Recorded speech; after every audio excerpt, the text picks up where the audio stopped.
ఘన బహుపదులు ఇక్కడ alpha beta గామాలు శూన్యాలు. దేనికి? ఈ ఘన బహుపదికి శూన్యాలు అనుకుందాం. సో ఇక్కడ ఘన బహుపది యొక్క రూపం ఏ విధంగా ఉంటుందంటే ax³ + bx² + cx + d రూపంలో ఉంటుంది. సరే, ఇక్కడ ఆల్ఫా బీటా గామాలు శూన్యాలు. ఇక్కడ a అనేటువంటిది గుణకం. దేని యొక్క గుణకం? x³ యొక్క గుణకం. b అనేటువంటిది ఏంటిది? x² యొక్క గుణకం. c x³ యొక్క గుణకం. d అనే దేని గుణకం? మరి x⁻0 యొక్క గుణకం అనమాట. ఓకేనా? సో ఇక్కడ x⁻0 ఎందుకు రాయట్లేదు అంటే x⁻0 = 1. సో 1ని dతో ఇంటూ చేసి మళ్ళీ వచ్చేది dA కాబట్టి ఆ స్థిర పదమే కాబట్టి దీన్ని నేను రాయట్లేదు అనమాట. Okay, that is equals to d.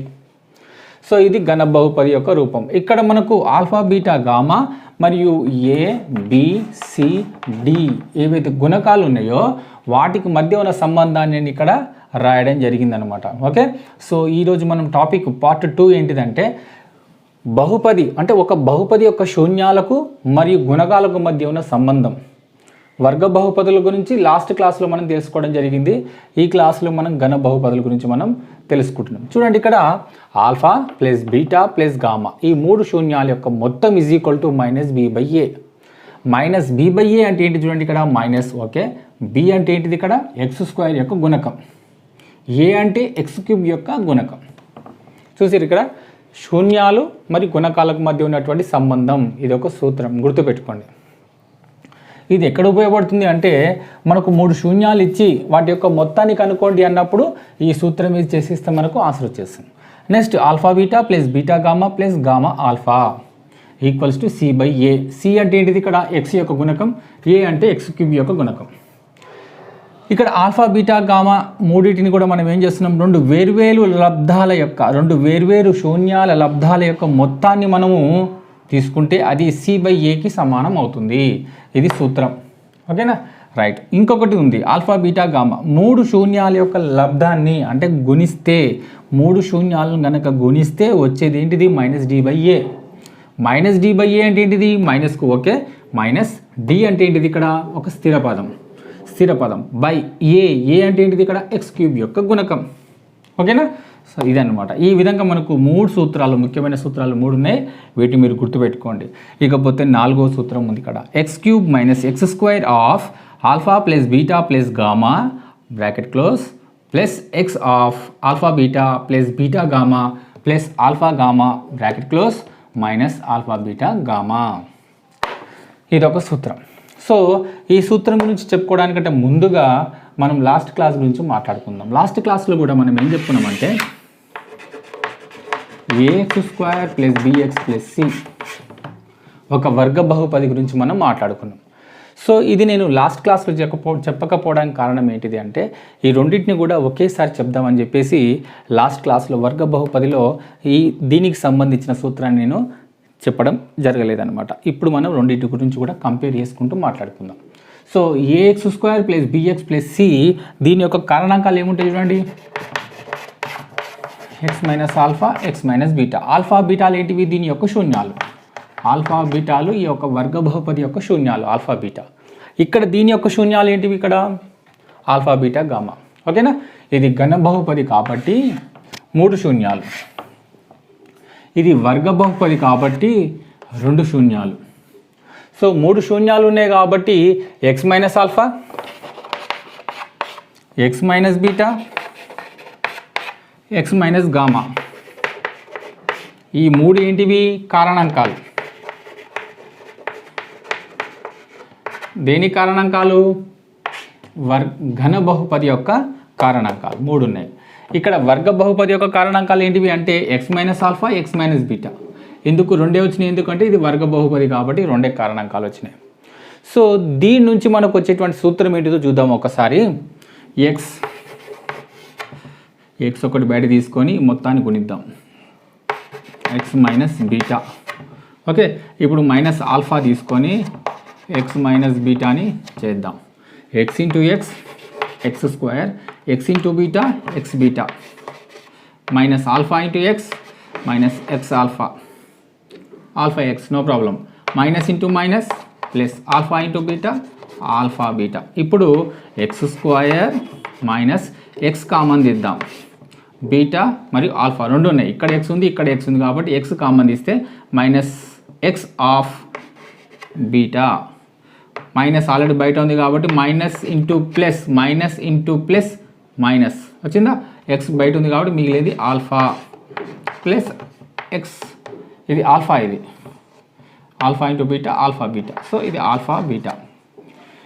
చూడండి ఇక్కడ X square minus alpha plus beta లేదా బీటా ప్లస్ ఆల్ఫా ఏది రాసుకున్నా ఒకటే, alpha plus beta plus alpha beta. ఇది ఒక సూత్రం వచ్చింది. దీన్ని ఉపయోగించుకొని మనం ఏం చేసినాం, ఇక్కడ వర్గ బహుపదిని నిర్మించినాం. అంటే ఒక వర్గ బహుపదిని రాయడం జరిగింది. ఎప్పుడు వర్గ బహుపదిని రాస్తామంటే ఆల్ఫా ప్లస్ బీటా, వాడు ఇచ్చేటువంటి విలువలు ఏంటివి, ఒకటి ఆల్ఫా ప్లస్ బీటా ఇస్తాడు, ఇంకొకటేమో ఆల్ఫా బీటా ఇస్తాడు అనమాట. ఆ రెండు విలువలు ఇచ్చి వాడు ఏం కనుక్కోమంటాడు, ఒక వర్గ బహుపదిని రాయండి అంటాడు. అలాంటి సందర్భంలో ఈ సూత్రాన్ని ఉపయోగించి మనం ఏం చేయాలి, ఆల్ఫా ప్లస్ బీటా విలువలు తీసుకొచ్చి ఇక్కడ ఆల్ఫా బీటా విలువలను ఇక్కడ ప్రతిక్షేపిస్తే కనుక మనకు ఒక వర్గ బహుపది యొక్క నిర్మాణం అనేది మనకు వస్తుందన్నమాట. ఓకేనా. సేమ్ అదే విధంగా ఇక్కడ కూడా X minus alpha, X minus beta, X minus gamma మూడు కారణాంకాలను కనుక మనం గుణిస్తే, ఇదే విధంగా మనం మూడింటిని గుణిస్తే ఈ సూత్రం అనేది వస్తుందన్నమాట. ఓకేనా. సో మీరు ఈ సూత్రాలు రెండు కూడా గుర్తుపెట్టుకోండి. X cube minus X square of alpha plus beta plus gamma bracket close plus X of alpha beta plus beta gamma plus alpha gamma bracket close minus alpha beta gamma.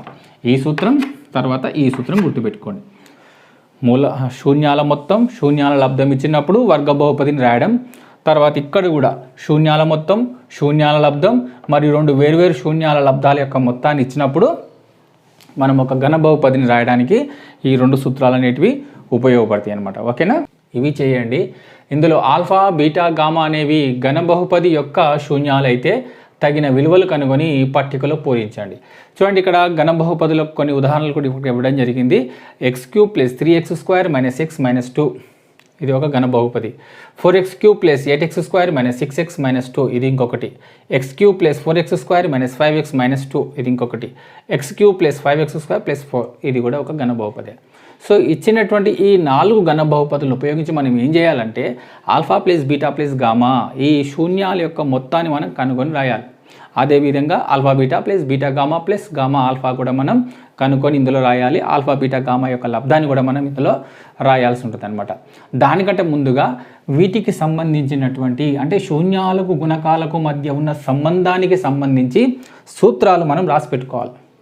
ఆ సూత్రాలు ఏంటివి ఇక్కడ ఉన్నాయి చూడండి. Alpha plus beta plus gamma equals to minus b by a, alpha beta plus beta gamma plus gamma alpha is equal to c by a, alpha beta gamma equals to minus d by a. ఇవి సూత్రాలు. శూన్యాలకు మరియు గుణకాలకు మధ్య ఉన్నటువంటి సంబంధం ఇది. So వీటిని ఉపయోగించి మనం ఈ ఖాళీలను పూరిద్దాం. ఫస్ట్ చూడండి ఇక్కడ minus b by a, alpha plus beta plus gamma equals to minus b by a కదా. సరే దీన్ని మనం ఏం చేయాలంటే ఈ సూత్రంతో పోల్చుకొని బి అంటే ఏంటిది ఏ అంటే ఏంటిది చూసుకోవాలి. ఇది ఒక ఘన బహుపది యొక్క రూపం. A x cube plus b x square plus c x plus d అది మీకు తెలుసు. మైనస్కు మైనస్ రాద్దాం. బి అంటే ఏంటిది ఇక్కడ ఎక్స్ స్క్వేర్ యొక్క గుణకం. ఎక్స్ స్క్వేర్ యొక్క గుణకం ఏంటిది ఇక్కడ 3. ఓకేనా రైట్. బై ఏ అంటే ఎంత ఎక్స్ క్యూబ్ యొక్క గుణకం. ఎక్స్ క్యూబ్ యొక్క గుణకం ఎంత 1. సో మైనస్ 3 బై 1 అంటే ఎంత మైనస్ 3. అది ఇక్కడ రాస్తాం. నెక్స్ట్ ఇక్కడ రెండోది చూద్దాం. మైనస్కు మైనస్ పెడదాం. బి అంటే ఏంటిది ఇక్కడ ఇందులో ఇది ఎక్స్ స్క్వేర్ యొక్క గుణకం. ఎక్స్ స్క్వేర్ యొక్క గుణకం ఎంత 8. ఏ అంటే ఏంటిది ఎక్స్ క్యూబ్ యొక్క గుణకం 4. 4 1 4 2. సో మైనస్ 2 వచ్చిందా. సో ఇది మైనస్ 2. ఓకేనా. ఇప్పుడు ఇది చేద్దాం. మైనస్ బి అంటే ఏంటిది మైనస్కు మైనస్ రాసుకుందాం. బి అంటే ఏంటిది ఎక్స్ స్క్వేర్ యొక్క గుణకం 4. చూడండి ఇక్కడ మైనస్కు మైనస్ పెట్టుకున్నాం. బి అంటే ఏంటిది ఇక్కడ ఎక్స్ స్క్వేర్ యొక్క గుణకం. ఎక్స్ స్క్వేర్ యొక్క గుణకం ఎంత ఉంది 4. ఓకేనా. ఏ అంటే ఏంది ఎక్స్ క్యూబ్ యొక్క గుణకం 1. సో మైనస్ 4/1 అంటే ఎంత -4. ఓకేనా. నెక్స్ట్ ఇంకొక లాస్ట్ వన్ ఇది చూద్దాం. ఇది మైనస్ బి మైనస్ రాసేసుకొని బి అంటే ఏంటిది ఎక్స్ స్క్వేర్ యొక్క గుణకం బి 5. ఏ అంటే ఏంటిది ఇక్కడ ఎక్స్ క్యూబ్ యొక్క గుణకం 1. సో -5/1 అంటే ఎంత -5. చూడండి ఈ విధంగా మనం ఏం లేదు -b/a విలువలని అంటే ఏ బి సిలని మనం ముందే కనుక్కోవాలి. ఇక్కడ చూడండి నేను రాస్తున్నా చూడండి ఇక్కడ ఏ అంటే ఏంటిది ఇక్కడ 1, బి అంటే ఏంటిది ఇక్కడ 3, సి అంటే ఎంత -1,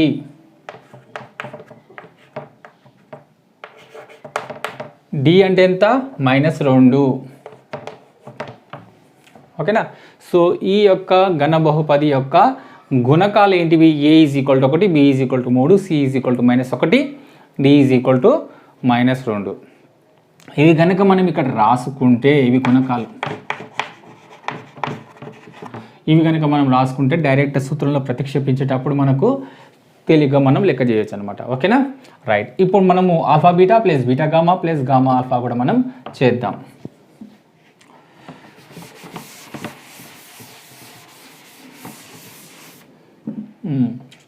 next alpha beta plus beta gamma plus gamma alpha, దానికి సంబంధించిన సూత్రం c/a. అంటే సి అంటే ఏంటిది ఇక్కడ ఎక్స్ యొక్క గుణకం, ఎక్స్ యొక్క గుణకం బై ఏ అంటే ఎక్స్ క్యూబ్ యొక్క గుణకం. సింపుల్ ఏం లేదు, ఎక్స్ గుణకం రాసిన తర్వాత ఎక్స్ క్యూబ్ గుణకం రాయాలి అంతే. దీని ముందు ఏముందో అది రాసిన తర్వాత ఇది రాయాలి. అంటే -1/1. మళ్ళీ ఒక్కసారి చూడండి, ఎక్స్ గుణకం అంటే ఏంటిది? ఎక్స్ యొక్క గుణకం ఏముంది ఇక్కడ మైనస్, ఇక్కడ ఏం లేకపోతే 1 కదా. సో -1 ఇది రాసిన తర్వాత ఎక్స్ క్యూబ్ యొక్క గుణకం రాయాలి. సో -1/1, -1/1 ఎంత -1. ఇక్కడ కూడా అంతే, ఎక్స్ గుణకం రాసిన తర్వాత ఎక్స్ క్యూబ్ గుణకం రాయాలి. ఎక్స్ గుణకం ఎంత -6 బై ఎక్స్ క్యూబ్ గుణకం ఎంత 4. కావాలంటే ఒక్కసారి మనం దీనితో పోల్చుకొని చూద్దాం. సి అంటే ఏంటిది ఇక్కడ ఎక్స్ యొక్క గుణకం, ఎక్స్ యొక్క గుణకం -6. ఏ ఎక్స్ క్యూబ్ యొక్క గుణకం, ఎక్స్ క్యూబ్ యొక్క గుణకం 4 రాసుకున్నాం. వచ్చిందా? సో ఇప్పుడు దీన్ని క్యాన్సిల్ చేసుకోవచ్చు. 2 2 4, 2 3 6. సో -3/2 అది ఇక్కడ రాద్దాం, -3/2. ఓకేనా. నెక్స్ట్ ఇంకా ఇది చేద్దాం. సో -5/1 సింపుల్, ఎక్స్ గుణకము బై ఎక్స్ క్యూబ్ గుణకం. సో -5/1, -5/1 అంటే ఎంత -5 కదా. ఇప్పుడు మనం లెక్క చేయకుండానే డైరెక్ట్గా మనం రాయగలగాలి. ప్రతిసారి లెక్క చేస్తూ చెప్పే కంటే చూస్తూనే మనం వాటి యొక్క విలువలు మనం రాయగలగాలన్నమాట. ఓకేనా. ఇప్పుడు ఇక్కడ ఎక్స్ గుణకమే లేదు, ఎక్స్ గుణకము లేదు అంటే అర్థం ఏంటిది? 0. ఎక్స్ గుణకము లేదు అంటే ఎంత? 0. సో 0 కింద ఏది వచ్చినా కూడా దాని విలువ 0. చూడండి ఒక్కసారి లెక్క చెప్తా. ఎక్స్ గుణకం లేదు కాబట్టి 0 అనుకుంటున్నాం. ఎక్స్ క్యూబ్ అంటే ఏంటిది? ఎక్స్ క్యూబ్ గుణకం ఎంత? 1. 0/1 అంటే ఎంత? 0. ఓకేనా. ఆ విధంగా నెక్స్ట్ ఆల్ఫా బీటా గామాకి వెళ్దాం.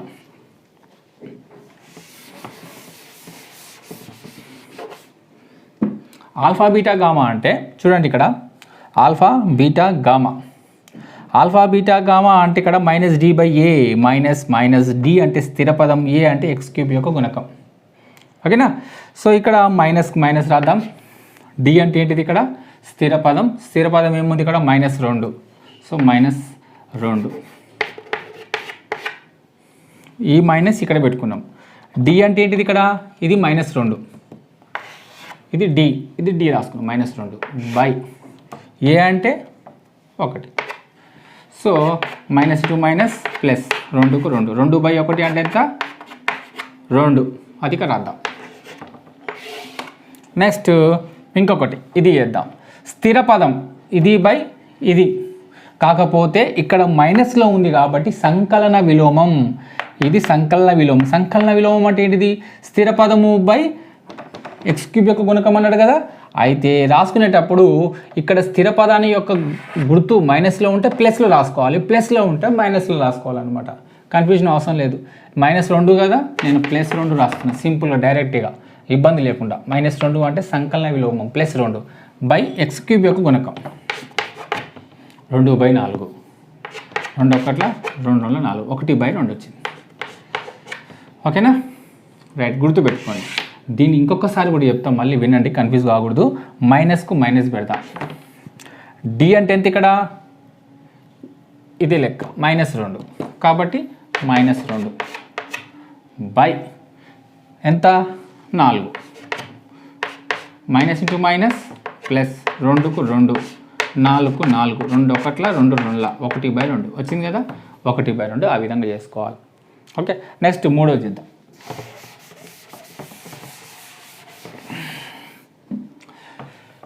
ఇది సో ఇక్కడ -d/a అంటే ఏం చెప్పి నేను ఇక్కడ స్థిర పదం ఏదైతే ఉందో ఆ స్థిర పదానికి సంకలన విలోమం రాయండి. -2 అంటే +2 సింపుల్ బై ఇక్కడ ఎంత ఉంది, దీని యొక్క గుణకం 1, ఎక్స్ క్యూబ్ యొక్క గుణకం 1 కదా, రైట్ 1 2/1 అంటే ఎంత ఆన్సర్ 2. సో ఇక్కడ కూడా ఆల్ఫా బీటా గామా కనుక్కోవాలంటే ఇక్కడ దీని యొక్క సంకలన విలోమం రాయాలి. +4 అంటే రైట్ -4 బై ఎక్స్ క్యూబ్ యొక్క గుణకం ఎంత, ఏమీ లేదు అంటే 1 correct. So that equals to -4 వచ్చిందా. ఈ విధంగా మనం లెక్కలు చేయాల్సి ఉంటుంది అనమాట. ఉదాహరణ 7 ఘన బహుపది p(x) = 3x³ - 5x² - 11x - 3 యొక్క శూన్యాలు 3 -1 మరియు -1/3 అని చూపండి. బహుపది గుణకాలకు శూన్యాలకు మధ్య గల సంబంధాన్ని సరిచూడండి. చూడండి ఇక్కడ ఉదాహరణ 7లో ఒక ఘన బహుపది ఇవ్వడం జరిగింది. దీని యొక్క పరిమాణం ఎంత 3 అంటే గరిష్ట ఘాతాంకం ఎంత 3 కాబట్టి దానికి ఉండే శూన్యాలు ఎన్ని 3 అవేవి 3 -1 -1/3 ఇవ్వడం జరిగింది. అయితే అవి శూన్యాలని చెప్పి ఏ విధంగా చూపిస్తామంటే ఈ విలువను తీసుకెళ్ళి ఇందులో కనుక ప్రతిక్షేపిస్తే ఈ చరరాశికి బదులుగా మనం ప్రతిక్షేపిస్తే కనుక దాని విలువ 0 కావాలి. చూద్దాం ఇప్పుడు. p(x) = 3x³ - 5x² - 11x - 3 ఇది ఒక ఘన బహుపది. ఇప్పుడు ఇవి శూన్యాలైతే ఈ 3 తీసుకెళ్ళి ఈ చరరాశి దగ్గర ప్రతిక్షేపించాలన్నమాట. సో p(3) = 3కు 3 ఎక్స్కు బదులు ఎంత పెట్టాలి మనం 3 క్యూబ్ -5 ఇక్కడ మళ్ళీ 3 హోల్ స్క్వేర్ -11 × 3 -3. చూడండి ఇక్కడ ఈ 3ను ప్రతిక్షేపించినట్టయితే మనకు వచ్చేటువంటి విలువ ఎంత రావాలి 0 రావాలి. అప్పుడే అది 3 అనేటువంటిది ఈ యొక్క బహుపదికి ఈ యొక్క ఘన బహుపదికి శూన్యం అవుతుంది అనమాట. అదేవిధంగా మిగతా కూడా ప్రతిక్షేపించాలి. చూద్దాం ఒకటి 3కి 3 3 క్యూబ్ అంటే ఎంత 3 × 9 9 × 27 -5 3 స్క్వేర్. ఎప్పుడైనా సరే ఈ స్క్వేర్ అయిన తర్వాతనే దీన్ని గుణించాలి, దీన్ని గుణించకూడదు. ఫస్ట్ దీన్ని స్క్వేర్ వేసుకున్న తర్వాత మొత్తం విలువ వచ్చిన తర్వాత ఆ తర్వాత దీన్ని గుణించాలి. సో 3 స్క్వేర్ అంటే ఎంత 9 -11 × 33 -3 27 ముళ్ళ అంటే 3 ఏళ్ళు 21 3 2 6 6 7 8 3 ఏళ్ళు 21 2 జతాలు 3 2 6 7 8 81 -9 5 45 -33 -3. ఇప్పుడు ఏం చేయాలి, ఇది 81 రాసుకొని మైనస్లు అన్నీ కూడుకోవాలి. చూడండి ఇక్కడ -45 -33 -3 5 3 8 8 3 11 4 3 7 7 1 8 ఎంత -81 +81 -81 ఎంత 0. ఎప్పుడైతే ఈ ఘన బహుపది యొక్క విలువ 0 వచ్చిందో ఈ 3 అనేటువంటిది ఏమవుతుంది ఈ యొక్క ఘన బహుపదికి శూన్యమవుతుంది అనమాట. కాబట్టి ఏ విలువనైతే మనం ప్రతిక్షేపించినప్పుడు ఆ ఘన బహుపది యొక్క విలువ ఆ బహుపది యొక్క విలువ 0 అవుతుందో ఆ యొక్క విలువ ఆ యొక్క బహుపదికి శూన్యం అవుతుంది. సో 3 అనేటువంటిది ఆ బహుపదికి శూన్యం. ఓకేనా. నెక్స్ట్ ఇంకొకటి చూద్దాం.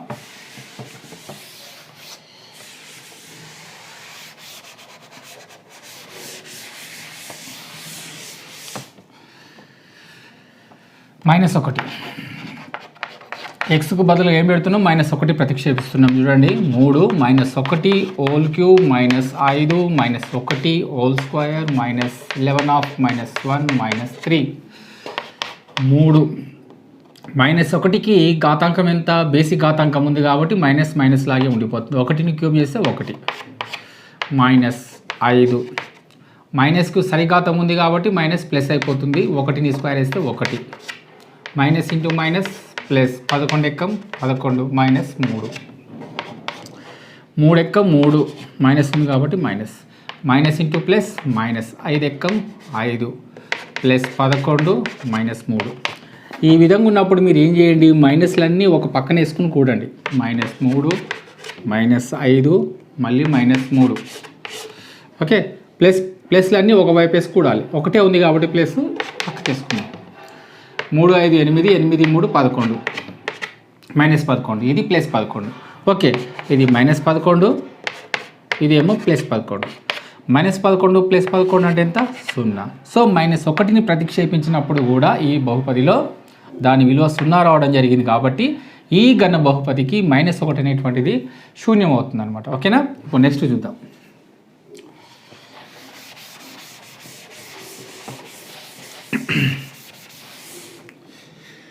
నెక్స్ట్ -1/3 ప్రతిక్షేపిద్దాం.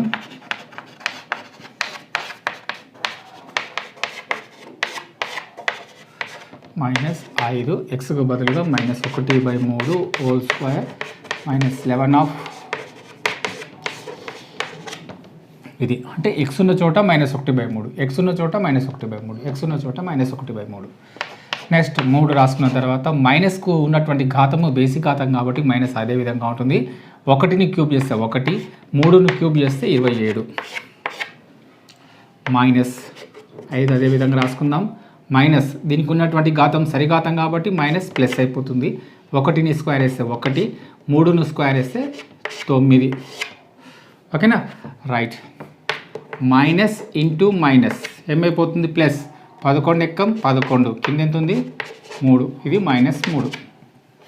ఇప్పుడు రండి, ఇక్కడ 3 ఎక్కం 3 9, సో -1/9.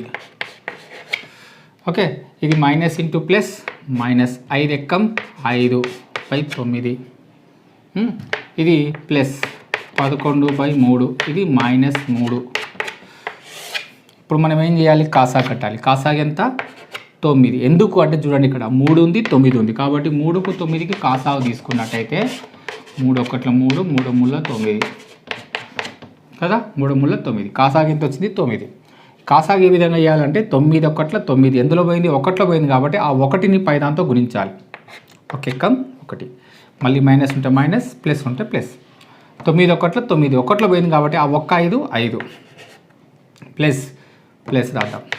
3 3 9, 3లో పోయింది కాబట్టి 3 × 11 33, మైనస్కు మైనస్ 1 9 9, 9లో పోయింది 9 3 27 వచ్చిందా. నెక్స్ట్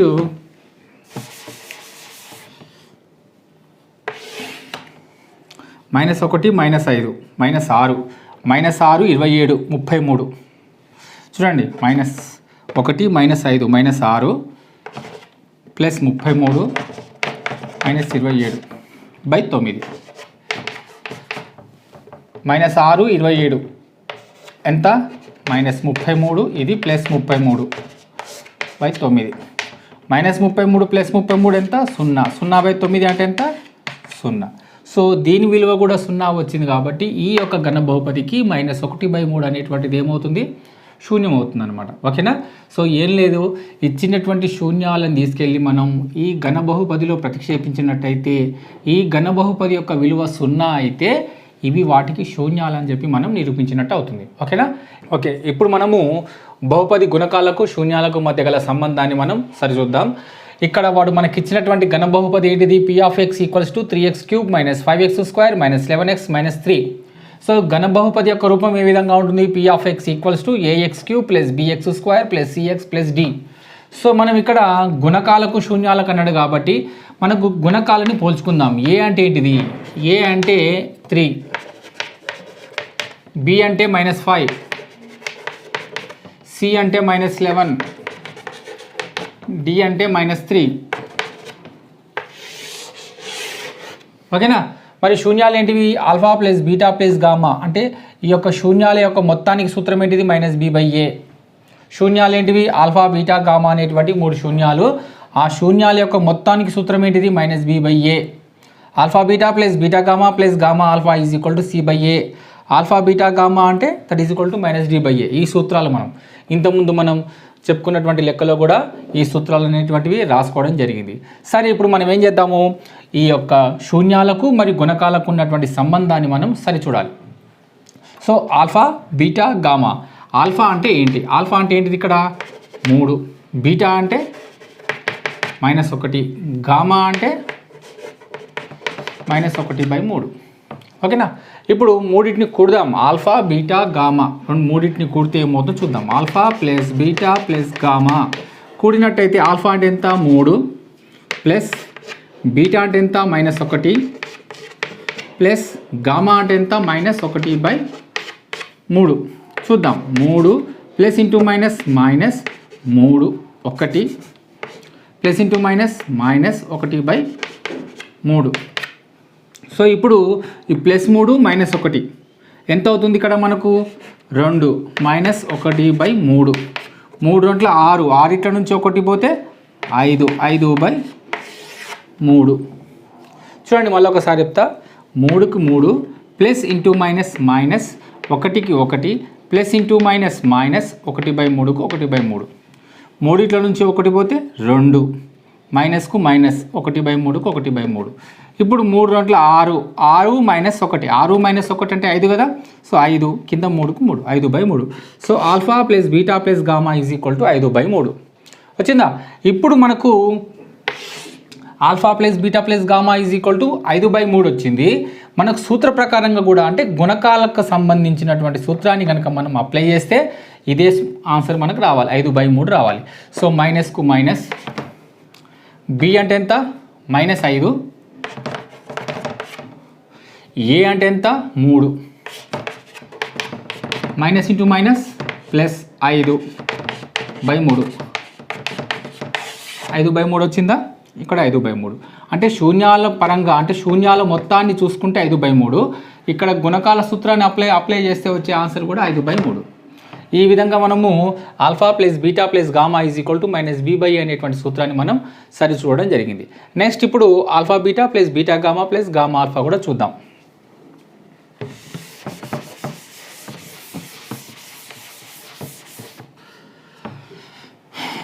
చూడండి, ఇక్కడ ఆల్ఫా బీటా గుణించాలి. ఆల్ఫా అంటే ఏంటిది ఇక్కడ 3, beta is equal to -1, gamma is equal to -1/3. Okay, ఇప్పుడు ఆల్ఫా బీటా చేద్దాం. ఆల్ఫా బీటా అంటే ఏంటి? రెండింటిని గుణించాలి కదా. So alpha beta plus beta gamma plus gamma alpha. Okay, alpha beta అంటే -1 ప్లస్ బీటా అంటే -1, గామా అంటే -1/3 ప్లస్ గామా అంటే -1/3, ఆల్ఫా అంటే 3. ఓకే, ఇప్పుడు మనం చేద్దాం. Plus into minus 3 1 3, minus into minus plus 1 ఎక్కం 1/3 plus into minus 1 3 3/3. ఓకేనా? ఇప్పుడు రండి, -3 ప్లస్ 1/3 -3/3 అంటే ఎంత? -1. ఇప్పుడు మనం ఏం చేయొచ్చు? ఇది -3 ఇది -1 ఎంత? -4 ప్లస్ 1/3. సో దీన్ని ఏ విధంగా చేసుకోవచ్చు? 3 4 12. ఏం 12? -12 -12 ప్లస్ 1. చూడండి, దీన్ని గుణించి ప్లస్ ఉంటే దీన్ని కూడాలి, మైనస్ ఉంటే తీసేయాలి. 3 4 12 -12 ప్లస్ 1 బై హారం ఎంత? 3. 12 ఇట్ల నుంచి 1 పోతే 11. ఏం 11? పెద్దదానికి మైనస్ ఉంది కాబట్టి -11/3. ఓకేనా? వచ్చింది. ఇప్పుడు మనం సూత్ర ప్రకారంగా కూడా చేద్దాం. c/a కదా. c అంటే ఎంత ఇక్కడ? -11. ఏ అంటే ఏంది ఇక్కడ? 3 -11/3 వచ్చింది కదా. సో ఈ విధంగా alpha beta plus beta gamma plus gamma alpha is equal to c/a అనేటువంటి ఈ సూత్రాన్ని కూడా మనం శూన్యాలకు గుణకాలకు మధ్య ఉన్న సంబంధాన్ని మనం సరి చూడడం జరిగింది. నెక్స్ట్ ఇది చేద్దాం.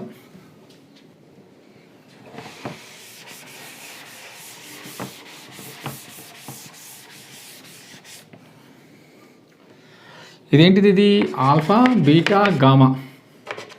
ఆల్ఫా అంటే 3, బీటా అంటే -1, గామా అంటే -1/3.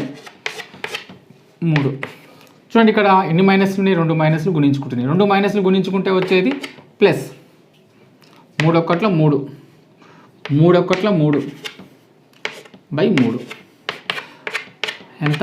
1 వచ్చిందా? రైట్. -d/a చూద్దాం.